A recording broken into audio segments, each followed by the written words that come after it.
God made man first, then woman. And so do you see what the serpent was doing? He was undermining God's order. Just as many people do today, including many in the church. Might be controversial to say it, but needs to be said as you think about women ministers and women elders. Undermining God's order. As controversial as that might be, that's just basic theology in the Bible. When the Apostle Paul speaks of how and why men are to lead at home and in the church, guess where he goes back to on each occasion? To Genesis.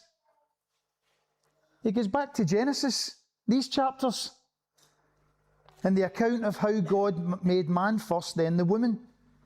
Now that doesn't mean men are better or more deserving than women, of course it doesn't. However, it does mean that God in His wisdom has created an order whereby men are to lead.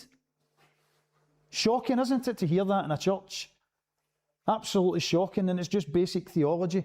For people who don't believe that or agree with that, they don't agree with Paul, they don't agree with Moses here. And so Satan cunningly begins his attack on God and God's image bearers by going to someone who was not in a position to decide what ought or ought not to be done within the household of God.